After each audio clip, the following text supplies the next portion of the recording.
शेर पे सवार होके आव मोरी मैया, भगतन के नहीं तरसाव मोरी मैया। गुजल तहार पंडाल भवानी, सारा जगत सारा रगवानी। आव हाल देवी मैया, सब कर कहाया। बोला बोला श्रायालम चौरा माता की जय। बोला बोला श्रायालम चौरा माता की जय। माई हो तहर बघावा जिंदाबाद, तहर सेवा कवा जिंदाबाद। माई हो तहर बघावा जिंदाबाद, तहर सेवा कवा जिंदाबाद।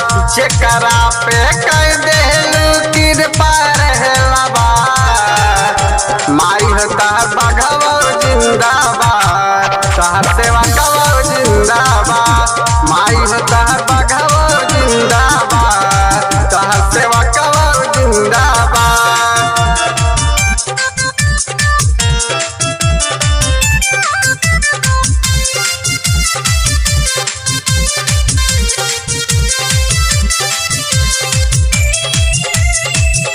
प्रेम से बोली कौड़ी कामाख्या वाली मैया की।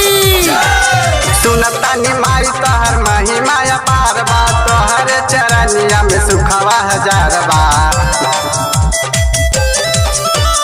नव दिन पूजा कैनी तोहर चरनिया हो, दे दाया शिष्या हमार मैया।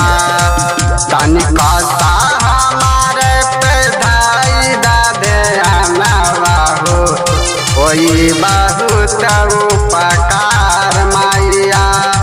पानिया सारा लगैला जानकिया बरबार।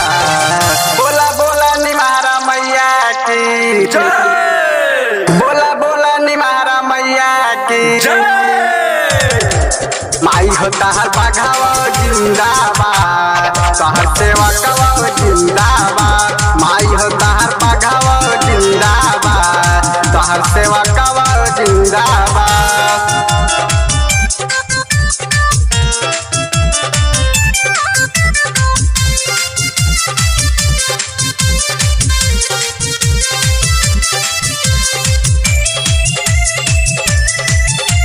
प्रेम से बोली शीतला भवानी की।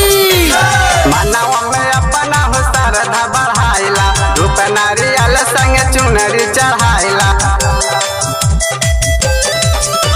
निमिया के डार माई लागल बा झुलनवा, सजनवा पूरा तू हमार सपना। अड़हुल के फूलवा के गजरा बनैले बाटे, तोहरा के मानी हमार सारपना। चंदन दीवाना गावेला भजनिया, गोलू दीवाना बाट प्रसाद। बोला बोला दुर्गा माता की जय। बोला बोला दुर्गा माता की जय। माई हो तहर बघावा जिंदाबाद,